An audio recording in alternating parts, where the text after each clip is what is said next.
El próximo 13 de abril se vivirán las elecciones de segunda vuelta en Ecuador, donde Daniel Noboa buscará refrendar, mantener el poder que ha ejercido de manera frívola, que ha ejercido de manera neoliberal y que ha ejercido en contra de los intereses del pueblo ecuatoriano. En contraparte, Luisa González buscará recuperar la vida democrática del Ecuador, esa vida soleada que se emprendió en el primer proceso revolucionario contemporáneo en Ecuador con el expresidente Rafael Correa, y hoy encarnado en Luisa González, buscan recomponer el camino. Para hablar al respecto, nos complace encontrarnos con nuestro director de internacional de El Ciudadano, el periodista Denis Rogatiuk, quien le agradecemos mucho su presencia. Muchas gracias. Y esta conversación, y también el gran académico, el doctor Oscar Jiménez, muchas gracias, connotado académico de la Universidad Autónoma de Puebla y de la Universidad de las Américas. ¿Cuál es el recuento, Denis? Empezando por un análisis general del periodo de gobierno de Noboa en materia de seguridad.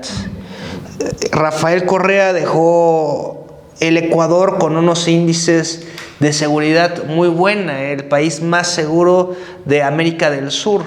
Hoy, en contraparte, el Ecuador presidido por Daniel Noboa, es el país más violento y con más incidencia delictiva de América del Sur. ¿Qué análisis haces al respecto?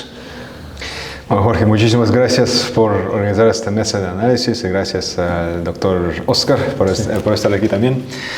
Es una verdadera tragedia, yo creo que, porque como tú has dicho, pues, Ecuador realmente era la olla de América del Sur durante el gobierno de Rafael Correa, particularmente durante estos últimos años, no solamente en términos de la seguridad, como es pues la tasa de homicidios, la tasa de asaltos, de robo, cayeron a sus niveles más bajos en la historia moderna. Pero además la seguridad social, la seguridad económica que existía en Ecuador durante todo este tiempo. Porque muchos dicen que Rafael Correa logró esos grandes éxitos gracias al boom del petróleo, gracias a los altos precios de petróleo, pero en muchos casos yo creo que mucha gente no le da cuenta que tener altos precios de petróleo no significa automáticamente un desarrollo no significa un desarrollo automático industrial y social en un país como Ecuador, porque para poder invertir las ganancias, para poder invertir, aprovecharse realmente de un boom, de condiciones extraordinarias, hay que tener un Estado que se enfoca realmente en el desarrollo humano y no en el desarrollo mercantil, comercial, corporatista o neoliberal como existió antes de la época de Correa. Entonces, realmente la mayor razón por esas condiciones extraordinarias durante el gobierno de Correa fue realmente esta gran combinación de las reformas y las políticas por su parte, que por ejemplo las varias medidas de la prevención de la pobreza y la lucha contra la pobreza, porque Correa reconoció que uno de los ingredientes más importantes y más grandes en el crecimiento del crimen, particularmente el crimen violento, siempre ha sido pobreza y pobreza extrema, y sobre todo en las regiones y ciudades capitales, Guayaquil, Quito, Manabí, Esmeraldas y el resto. Y a través de las inversiones y nuevos programas de la ayuda social, microcréditos, inversiones en la infraestructura, inversiones en las universidades, organizando este sistema de becas internacionales para los ecuatorianos. Realmente, con tiempo, él logró disminuir el nivel de pobreza. Obviamente también hubo otras reformas muy importantes del ejército y también de la policía ecuatoriana. Hay que recordar que en el año 2010 hubo un intento de golpe de Estado contra Correa y fue liderado por algunas fuerzas de policía que se rebelaron contra él por el tema de las nuevas reformas. Pero después de este evento hubo una reforma muy profunda de la Policía Nacional de Ecuador, y que también reforma y también una reestructuración de las policías. Las policías también empezaron a actuar de una manera mucho menos violenta de los años previos, pues muchas nuevas métodos que fueron introducidos más o menos así, mucho menos violentos para combatir contra el crimen. Bien. Es decir, el paquete de las reformas, de los cambios que hizo el gobierno de Corea, y que realmente han sido completamente ausentes, no solamente durante la administración de Noboa, sino que también en las administraciones de Lenín Moreno, que traicionó la Revolución Ciudadana, sí. A pesar de que él realmente ganó la presidencia gracias al apoyo de Corea, pero después decidió irse al otro lado, unirse a las fuerzas políticas neoliberales. Y también, por supuesto, Guillermo Lasso, el banquero conservador que fue electo en 2021. Sí. Y finalmente Noboa. Entonces, realmente tenemos 3 presidencias neoliberales y bueno, cada uno como tiene cierta ¿cómo se dice? Parte de culpa de donde se encuentra ahora Ecuador. ¿Qué representa, doctor Oscar, el gobierno de Daniel Noboa frente a qué representa la posibilidad de un gobierno constituido a partir de una eventual elección de Luisa González? Bueno, pues muy bien, son cosas... ¿Qué contrastes hay? Completamente los contrastes, ¿no? Digamos, son las oposiciones completas, ¿no? Digamos, están en los extremos, ¿no? Tanto el gobierno de Noboa como de Luisa González. Y hay que decir que, pues, Noboa representa el neoliberalismo, Noboa representa propiamente la guerra contra el narcotráfico, y entre comillas, ¿verdad? Porque no es ninguna guerra, es más bien, digamos, todas las políticas para exacerbar propiamente el narcotráfico y la violencia, y es un alfil del imperialismo norteamericano, eso es lo principal, ¿no? Digamos, ¿por qué colocaron a todos estos personajes de la derecha, ¿verdad? Que efectivamente los han encumbrado en el gobierno de Ecuador, pues precisamente para beneficiar los intereses geopolíticos, geoeconómicos de los Estados Unidos, ya sea en los anteriores gobiernos de los demócratas, los gobiernos del Partido Demócrata, o bien ahorita con este neoimperialismo de Donald Trump, ¿no? Digamos, con los republicanos. Entonces, en ese sentido, bueno, pues este Peña Nietito, ¿no? Que ha sido Noboa, pues efectivamente la misma estrategia que Estados Unidos utilizó con México, colocando a través de un fraude electoral tanto a Calderón como a Peña Nieto. Claro. ¿No? El fraude más burdo fue el de Calderón, el más planchadito fue con compra de votos con Peña Nieto, ¿no? El Monex. Sí, las tarjetas Monex Soriana, ¿no? Más de 5 millones de votos, sí. ¿No? Se encontraron, digamos, para el fraude electoral con la compra de votos. Sí, y en ese sentido, bueno, pues es la misma estrategia que está siguiendo Estados Unidos para Ecuador, la que utilizó en México, ¿no? Y digamos ahora esta violencia que se está observando, además de que fueron desmanteladas las políticas, ¿no? De Rafael Correa, es precisamente este asunto de la famosa guerra contra el narcotráfico, que también ya había sido ensayado en el gobierno propiamente de Colombia, ¿no? Digamos, así también tuvieron sometida a Colombia. Y pues en este sentido, por eso se ha exacerbado, ¿no? Propiamente la violencia en este país, ¿no? En Ecuador se ha exacerbado más del 150% la violencia en el Ecuador a raíz de la llegada de Noboa, ¿no? Que es efectivamente la estrategia de poner un personaje, digamos, con el tipo de Peña Nieto, ¿no? Que, digamos, fuera votado por, digamos, algún sector o sectores de la sociedad, e implantar efectivamente las estrategias de los Estados Unidos, ¿no? Y Ecuador es un país estratégico, está en el Ecuador, ¿no? Como su nombre lo dice, ¿no? Y efectivamente, ¿no? Digamos, está en el Pacífico, precisamente, digamos, para hacerle cara en una guerra comercial y económica a China, ¿no? Anteriormente, digamos, el blanco era propiamente la Alianza del Pacífico, compuesta por Perú, México, Chile, Ecuador, ¿no? Y en ese sentido, digamos, algunos países transitaron hacia la izquierda, como México, como Chile, aunque Chile, este último, vamos, no se puede todavía calificar, ¿no? como de izquierda, pero por lo menos no está en la derecha, ¿no? Digamos, vamos, Boric, digamos, todavía no se define en ese sentido, ¿no? Pero bueno, Chile, México, Perú, que digamos está también agarrado, ¿no? de las manos, amarrado de las manos con Boluarte, ¿no? Que a final de cuentas es una presidenta espuria, ¿no? Digamos, ante el golpe de Estado contra Castillo, ¿no? Pero bueno, pues ahora entonces efectivamente tendría que darse todo esto, ¿no? Después de la Revolución Ciudadana de Correa, empezando por el creador de Lenín Moreno, ¿sí? Y pues ahora con Correa. Entonces, digamos, si vimos nosotros el debate,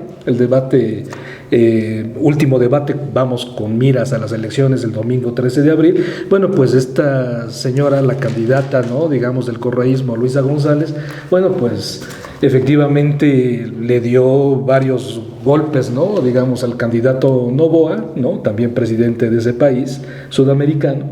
Y pues le llamó majadero, misógino, ¿no? Digamos, le puso, digamos, pues buenos golpes, ¿no? Digamos, a este señor. Y bueno, Luisa González precisamente pues representa los intereses del correísmo, de esa revolución ciudadana. Se ha añadido a su campaña, digamos, un candidato que obtuvo el 10% de la votación en las elecciones anteriores, ¿no? Digamos, en la primera vuelta, y que se ha sumado propiamente ya la candidatura de Luisa González. Esa candidatura de ese personaje, bueno, pues representa a los sectores indígenas, ¿no? Y campesinos, y efectivamente, bueno, estamos viendo que tiene mucho más posibilidades de ganar Luisa González que Noboa. No obstante, lo que está sobre la mesa es un fraude electoral, ¿no? Hay un peligro de fraude electoral en este momento en el Ecuador. Antes de abordar el fraude electoral, me parece importante retomar lo que comenta el doctor Oscar.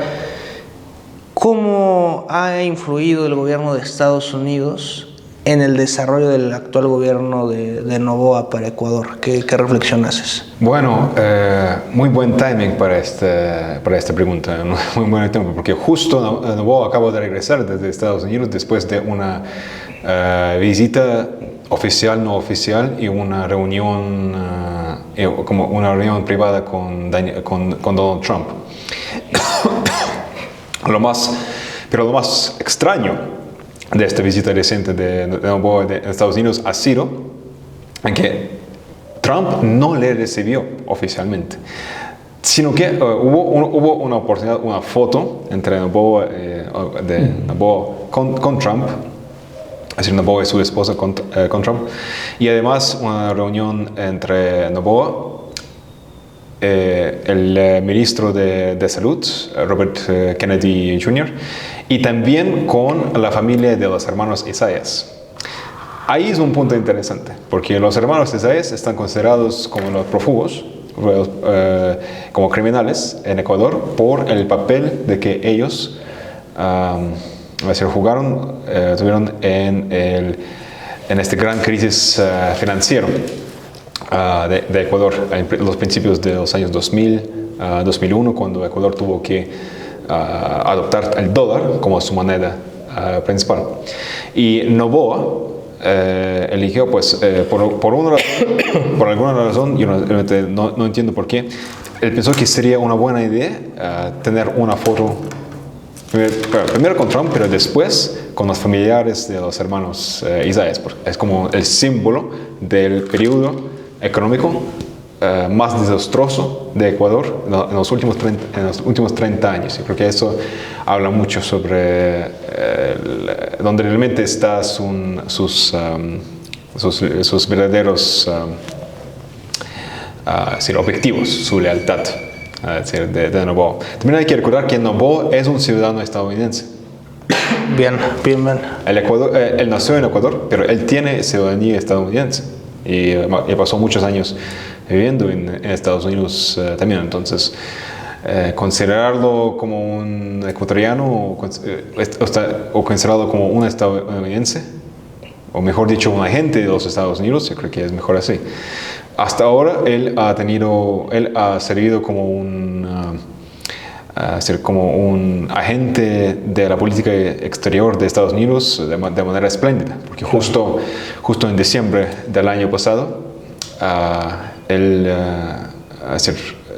decretó que las Islas Galápagos están disponibles, están a disposición de los Estados Unidos para construir una base militar, una nueva base militar, y además tener acceso al resto del país también. Esa es la primera vez creo que en más que 25 años que un presidente de Ecuador se permite que un país extranjero establece una base militar en el territorio. Incluso que creo que la propia Constitución prohíbe que algo así pase, pero ahí el otro tema es de la influencia jurídica de Noboa. Además de esto, Noboa también se ha reunido con un líder de una empresa de seguridad, un ejército privado que se llama Blackwater, y con su líder Eric Prince, y discutió la posibilidad de ingreso de un ejército privado en Ecuador, supuestamente por la razón de combatir el narcotráfico. Todo esto, el establecimiento de la nueva base militar, acuerdos con este ejército privado, todo tiene que ver con esta supuesta lucha contra el narcotráfico. Lo que yo creo que es otro tema muy... ahí está la otra paradoja, porque la propia familia de Noboa ha sido involucrado en narcotráfico. Y también, no de una manera así indirecta, que no sé, un primo allá fue captado con 1 kilo de cocaína en su coche.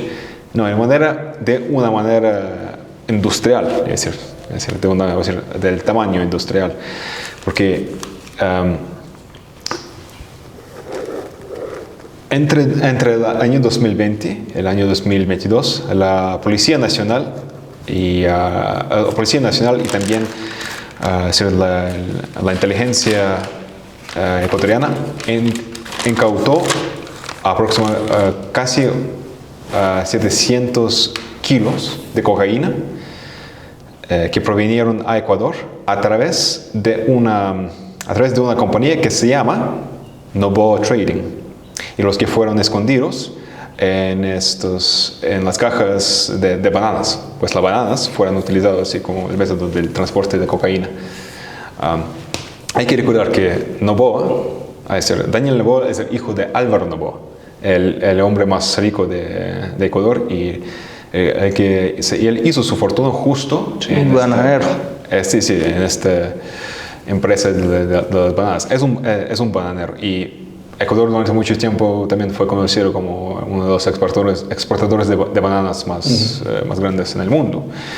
Y Álvaro Noboa realmente se posicionó como el hombre clave en este negocio, pero parece que su hijo y otros familiares decidieron hacer una diversificación del producto. En lo que comentaba, doctor, lo que comentaba respecto a una posibilidad latente de fraude electoral, si además, digamos, de los mecanismos propios del fraude, qué elementos de lawfare, qué elementos de guerra jurídica podemos, no solamente en vísperas a la elección, sino quizá en retrospectiva, que haya ocupado como el aparato jurídico Noboa para repeler a la oposición política a esta búsqueda de quitarle el poder? ¿Qué análisis harías? Bueno, pues las estrategias de fraude son muchas, ¿no? Entre ellas el lawfare, pero yo creo que esto lo aplicarían después, ¿no? Digamos, si es que efectivamente no pueden contrarrestar el voto de la candidata de la izquierda o la candidata correísta, utilizarían el lawfare, pero posteriormente, ¿no? Digamos, yo creo que tendrían que agotar todas las instancias, que tienen a la mano, ¿no? Vamos, para hacer propiamente el fraude electoral. Hay muchos intereses que están en Ecuador, ¿no? Principalmente los del imperialismo norteamericano. Entonces bueno, aquí en México los derrotamos, ¿no? Digamos, México, la izquierda y el movimiento obradorista derrotó propiamente a los mecanismos del fraude electoral, ¿no? Tanto del IFE y del INE, ¿no? Y efectivamente, ¿no?, a los intereses imperialistas, aunque los tenemos siempre, digamos, como, vamos, ya no como una bota en el cuello, ¿no?, pero digamos siempre está la amenaza de los Estados Unidos, ¿no? Entonces, digamos, ya tienen mecanismos, digamos, más sofisticados precisamente para infiltrarse y para efectivamente debilitar, ¿no?, a los gobiernos progresistas, ¿no?, los gobiernos de izquierda. Entonces, bueno, ya lo practicaron con la presidenta de Brasil, ¿no? Digamos, utilizaron el lawfare, ¿no?, digamos, contra la primera presidenta del Brasil, digamos, y en este sentido, digamos, lo podrían utilizar si es que efectivamente González llega a la presidencia, ¿no? Entonces, vamos a ver, ¿no?, digamos, cómo se desarrollan las elecciones, ¿no?, del Ecuador el domingo 13, ¿no? Uh-huh, sí. Y pues, repito, ¿no?, digamos, están estos intereses, ¿no?, de los Estados Unidos, ¿no? ¿Qué análisis haces del avance de las derechas en América Latina y por qué hay una replegada del progresismo? No sé, enumerabas tú algunos casos, pero de los pocos donde se mantiene un progresismo persistente, de avanzada, que anticipe la lucha es México. No hay muchos más países, Colombia con sus dificultades, Chile pues en una indefinición, ¿no?, Venezuela con sus propias pugnas, sus propias lógicas, Nicaragua también con estas críticas, ambos junto con Venezuela, de unas posibles dictaduras, pero en el desarrollo llano pareciera que México y pocos países más de Latinoamérica avanzan hacia esa ruta, sí. Y la derecha no, la derecha se ha consolidado, sigue avanzando. El caso más notorio, más visible es el de Argentina con Javier Milei, y una derecha ya no closetera, sino una derecha que con furia avanza. ¿Cuál es tu análisis del avance de las derechas en América Latina? Ok, mira, en política nada está definido, ¿verdad? Digamos, partamos del principio que efectivamente en la política nada está definido. Argentina le encanta hacerse el harakiri cada 4 años, ¿verdad? Ya ha transitado entre la izquierda y la derecha. En la segunda ola del progresismo latinoamericano, que lo comienza México, bueno, pues efectivamente va de nueva cuenta Argentina, ¿verdad? Y en este sentido, digamos, tiene ahí un interperiodo, ¿no?, con Macri, ¿verdad? Digamos, otro gobierno de derecha, ¿no? Digamos, cuando ya se había instalado de nueva cuenta, ¿no?, digamos, la izquierda, ¿sí? Después viene el gobierno de no recuerdo Alberto Fernández. Roberto, déjame acordar este presidente argentino, ahorita recuerdo su apellido, ¿no? Antes de Milei. Alberto Fernández, ¿no? Alberto Fernández, y va de nueva cuenta a la derecha, ¿no? Con Milei, ¿no? Entonces, como digo, ¿no?, cada 4 años les encanta hacerse el harakiri a los argentinos, ¿no? Entonces, en este sentido, ¿no?, digamos, tenemos una pugna constante entre la derecha y la izquierda. Yo no creo que la derecha se haya ya enquistado, fortalecido, ¿no?, por lo menos en América Latina, sí, y pues efectivamente, bueno, pues México está liderando esta segunda oleada, ¿no?, del progresismo. Está de nueva cuenta Brasil, ¿no?, con Lula, ¿verdad? Entonces, también fue un triunfo otra vez de la izquierda sobre la derecha, ¿no? Estaba pues Bolsonaro, ¿no?, digamos, con otro gobierno de la derecha. La derecha ha sido derrotada por el momento en Brasil, la derecha ha sido derrotada por el momento en México, la derecha ha sido derrotada por el momento en Colombia, aunque efectivamente, bueno, el gobierno colombiano, ¿no?, se ve un tanto más asediado, ¿no?, sí, digamos, por las fuerzas de la derecha, ¿no?, que efectivamente están comandadas por los Estados Unidos, ¿no?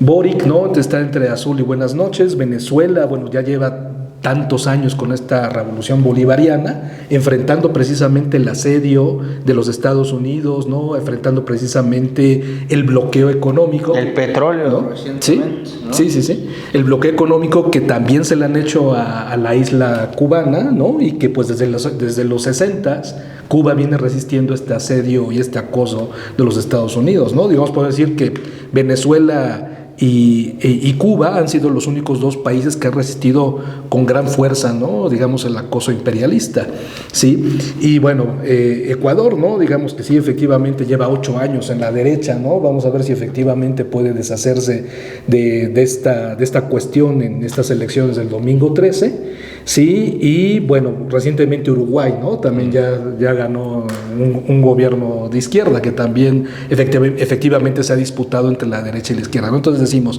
en política nada está definido.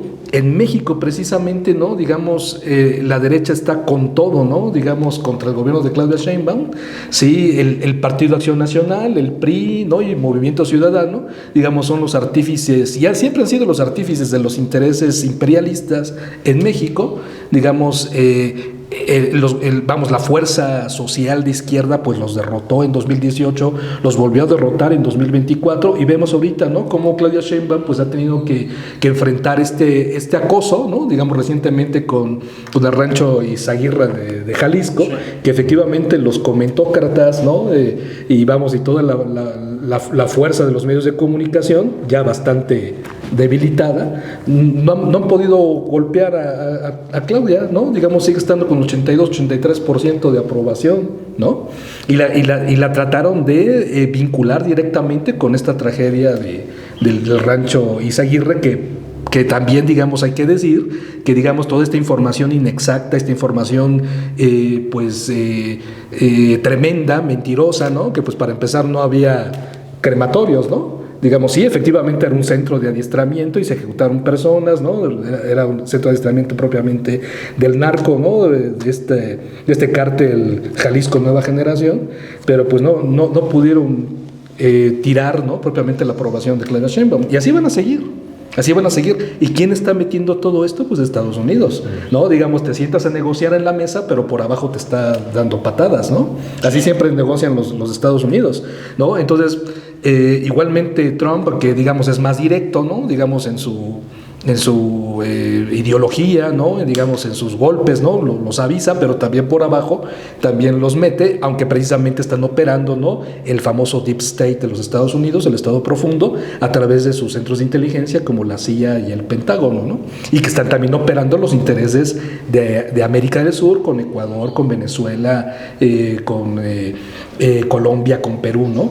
Entonces, particularmente, ¿no? Digamos, en el Comando Norte, ellos son el Comando Sur, ¿no? Digamos, efectivamente no van a descansar hasta tumbar precisamente los gobiernos de izquierda, y depende mucho de nosotros, ¿no? de la fortaleza que tenga el movimiento obradorista claudista, o simplemente el movimiento de izquierda, ¿no? En este sentido, bueno, que efectivamente para 2027 y 2030, bueno, efectivamente se tenga cohesionada la fuerza electoral, ¿no? Para impedir efectivamente el regreso de la derecha, ¿no? Y por eso están tan interesados, porque efectivamente no camine bien la elección judicial del 1 de junio de 2025, ¿no? Entonces, ¿cómo es posible, ¿no? Que estos consejeros del INE, que son de mayoría lenchista, ¿no? Del Lencho Córdoba, ¿no? Sí. Han aprobado el absurdo de que el Poder Legislativo y el Poder Ejecutivo de manera institucional promuevan la elección. ¿A quién se le ocurre? Pues a ellos, ¿no? No les conviene que efectivamente tenga éxito esta elección judicial, que va a desmantelar gran parte de la violencia y gran parte de la criminalidad que se vive en nuestro país. ¿Tú qué análisis haces del avance de las derechas en América Latina? ¿Qué reflexión haces? Creo que hemos llegado a cierto empate ideológico en América Latina en este hora. Yo tengo bastante confianza, tengo bastante confianza de que en Ecuador la Revolución Ciudadana va a regresar al gobierno con Luisa González como presidenta, y así yo creo que esto sería como, en cierta manera, como el contrapunto. Esto junto con la victoria de izquierda en Uruguay sería, como, en cierta manera, como el contraataque de lo que pasó en Argentina. Por ahora. Pero otra elección que realmente me preocupa en América Latina este año sería la elección en Bolivia. Porque ahí a pesar de que bajo el liderazgo de Evo Morales entre 2005 y 2019, Bolivia pudo avanzar de manera extraordinaria, no solamente en términos de este desarrollo económico a través de nuevas leyes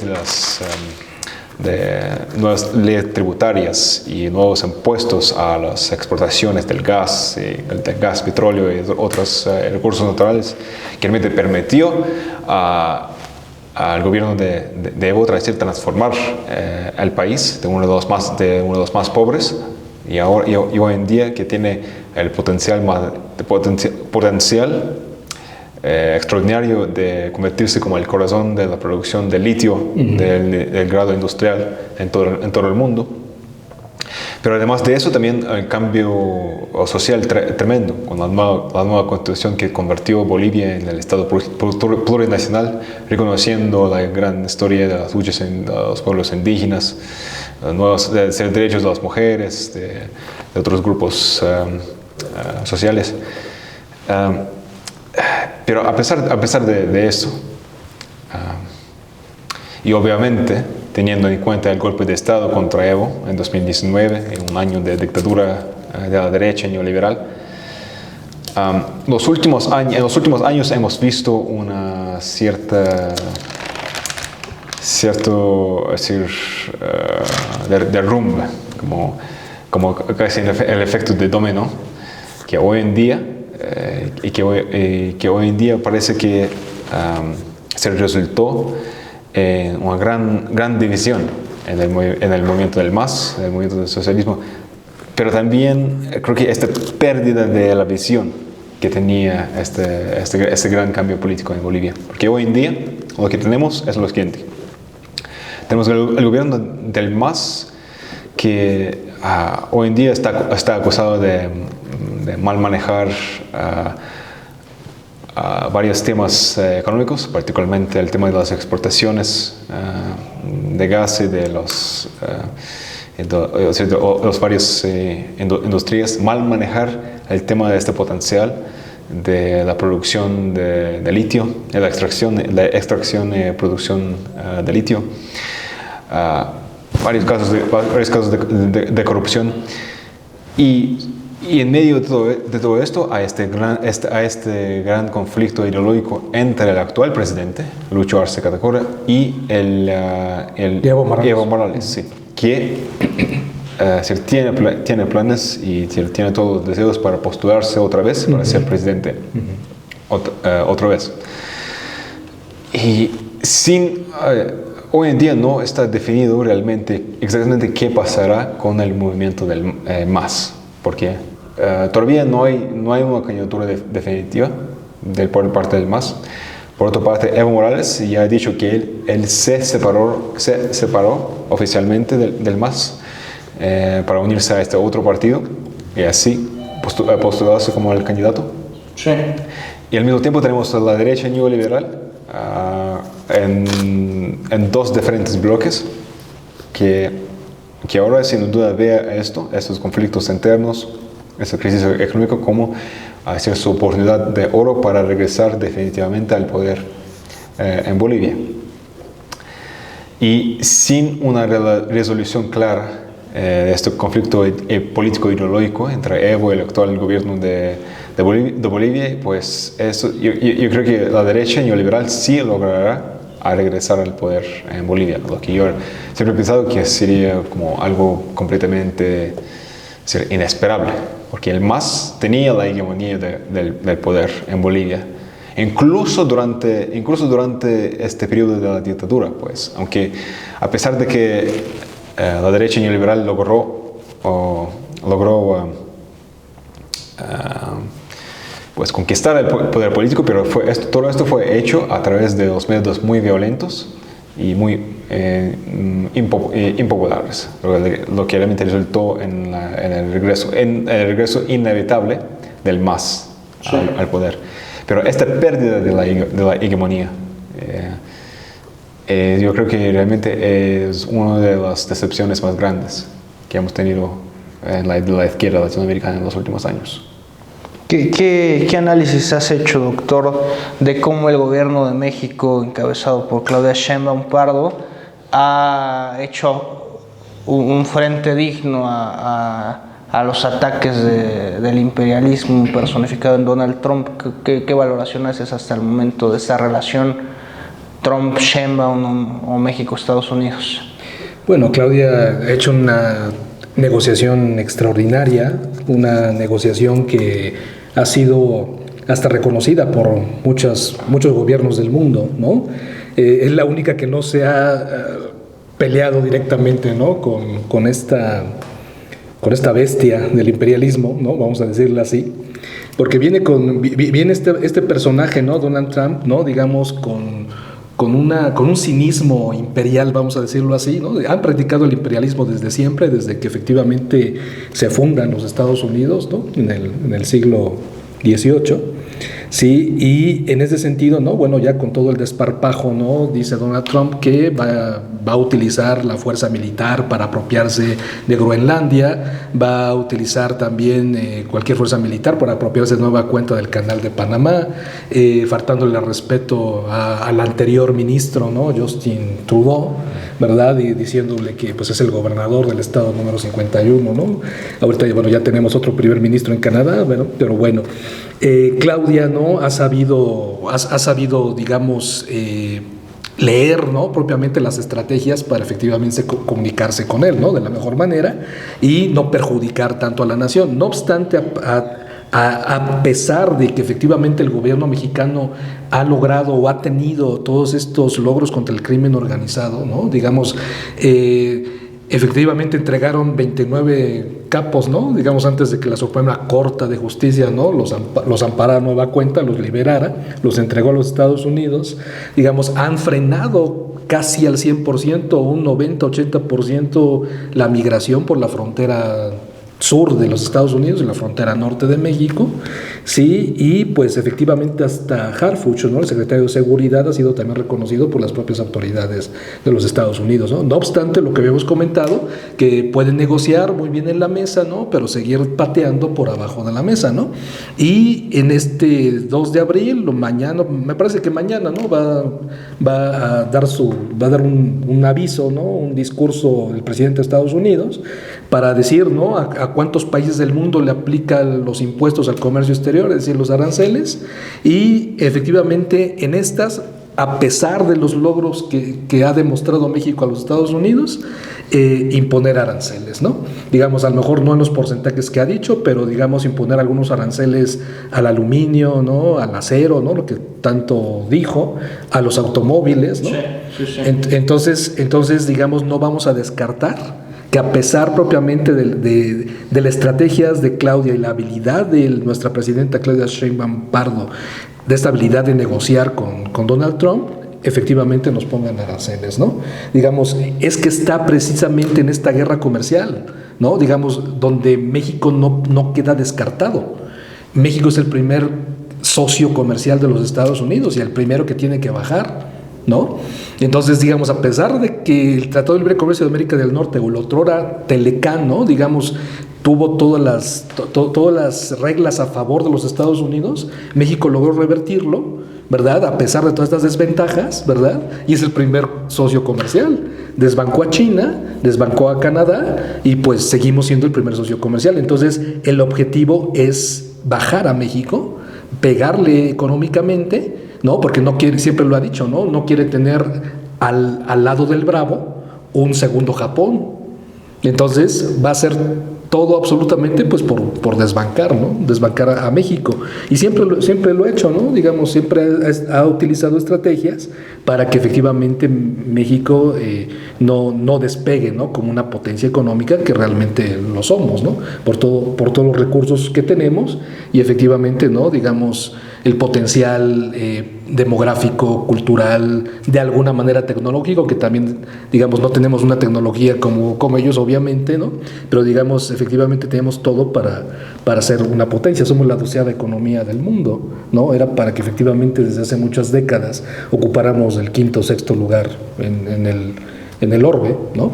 Entonces, bueno, en resumidas cuentas, Claudia Sheinbaum pues, ha utilizado las mejores estrategias para negociar con el gobierno de Donald Trump.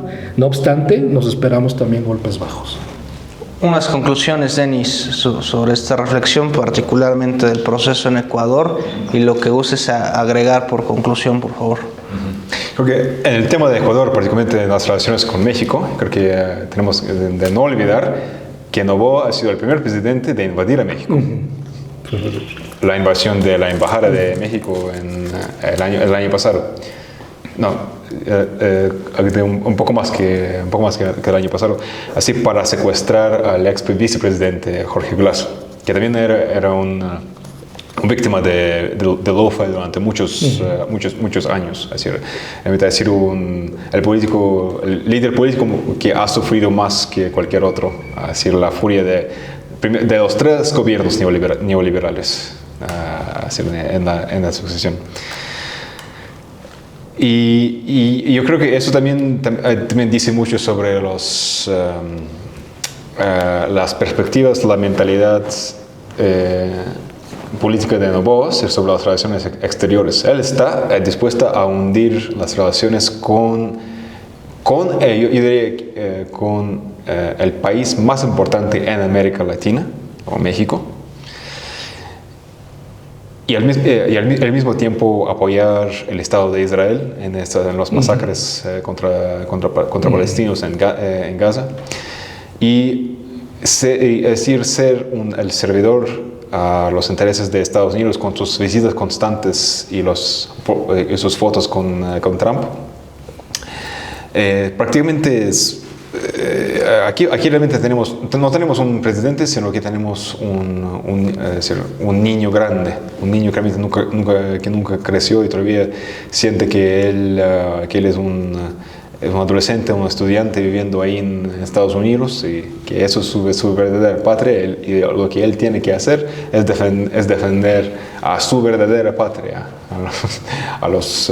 no la que está en Quito, sino la que está ahí en Washington.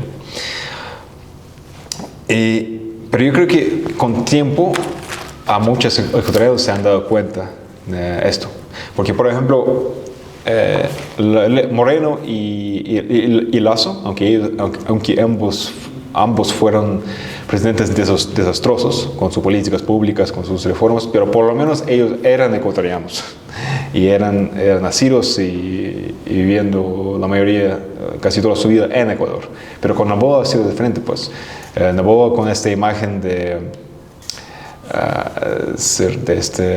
tipo que viaja todo el tiempo afuera del país, alguien que pasó la mayoría de su vida afuera del país, que se viste, que tiene esas costumbres, estos ideales completamente extranjeros. Creo que a la mayoría de los ecuatorianos se ha dado cuenta de que Noboa no solamente es otro presidente neoliberal, sino que es literalmente un extranjero dirigiendo el país al servicio del imperio más grande en el mundo, al servicio de Estados Unidos. Y otro punto así para elaborar, mientras que Noboa estaba haciendo este viaje a Estados Unidos para su foto con Trump, Luis González estaba haciendo un acuerdo con el partido indígena Pachacutic y con la Confederación de las Naciones de los Indígenas de Ecuador, y también haciendo varias visitas a las comunidades indígenas de Ecuador.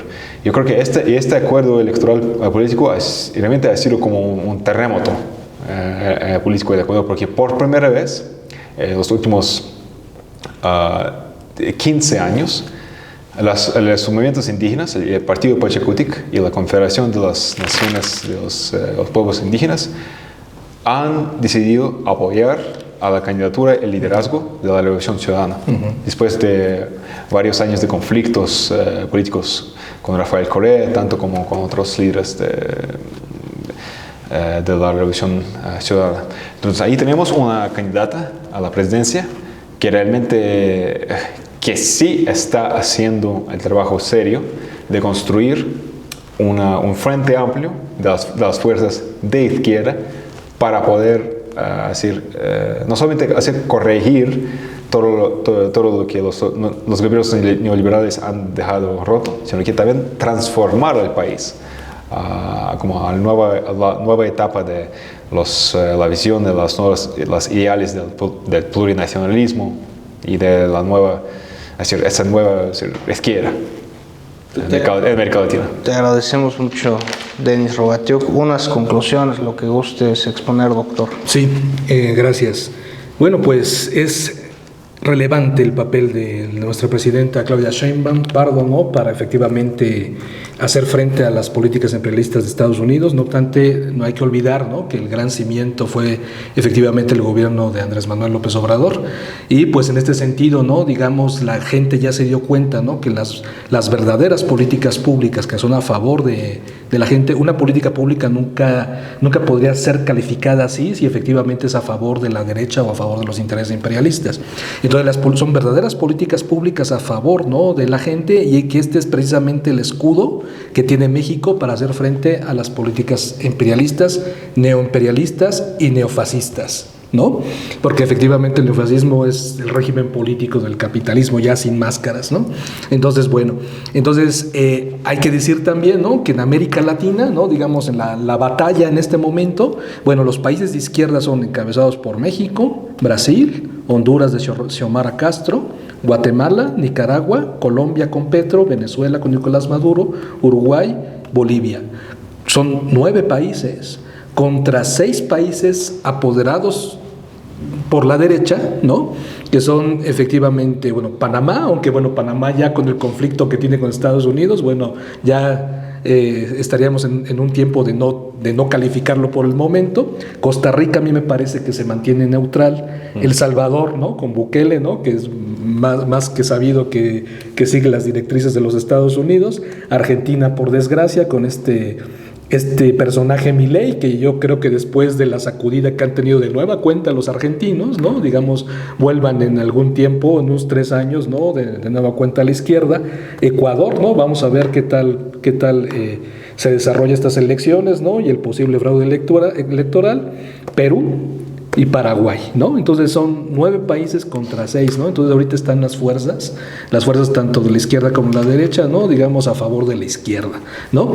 Y repito, no hay que olvidar que estamos haciendo frente también a políticas neofascistas, ¿verdad? Repito que es el régimen político del capitalismo ya sin máscaras. Antes tenían una fachada de democracia, ¿verdad? Digamos, con que haya un sistema electoral, aunque haga fraudes, ¿no?, pero vamos a llamarle democracias, ¿no? Digamos que era el supuesto régimen político, ¿no?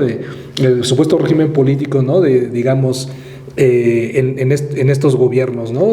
Entonces, digamos, ya se quitan la máscara, ¿no? Los Estados Unidos no son ningún país democrático, siempre ha sido un país fascista, ¿verdad? Y pues efectivamente, bueno, pues hacerle frente, ¿no?, digamos, a esta amenaza neoimperialista, neofascista, ¿sí? Y que pues México está en primera línea, ¿no?, para hacer frente a esta cuestión, ¿no? Y ya para terminar, pues hay que decir, ¿no?, que esa invasión efectivamente del gobierno de Noboa a México fue con el aval de los Estados Unidos, ¿no? Noboa nunca se hubiera atrevido a invadir, esta demarcación política, diplomática de México en Ecuador sin el aval de los Estados Unidos, ¿no? Eso, como decimos, ¿no?, digamos, negocia formalmente en la mesa, pero da patadas por abajo, ¿no? Porque efectivamente a Estados Unidos le interesaba que efectivamente tuviera enemigos en América Latina, ¿no? Empezando por Perú, ¿verdad? Porque también López Obrador tuvo conflictos, ¿no? Con la presidenta Espuria, ¿no? Digamos, cuando estuvo a favor de Castillo, claro. ¿Sí? Y ahora igualmente, ¿no? Con Ecuador, tenemos problemas con Ecuador, vamos al grado de que se rompieron relaciones diplomáticas, ¿verdad? Y Estados Unidos se maneja así, ¿no? Entonces, pues vamos a ver efectivamente cómo se desarrollan estas páginas de la historia política. Pues les agradecemos a ambos, Denis Rogatiuk, director internacional del Ciudadano, y al doctor Oscar Jiménez, académico connotado de nuestro estado, de nuestra entidad Puebla. Estén atentos al acontecer de este proceso tan importante para el progresismo latinoamericano como lo es la elección en el Ecuador. Síganos sintonizándonos. Este es El Ciudadano México. Comenten, compartan. Nos vemos la próxima. Muchas gracias.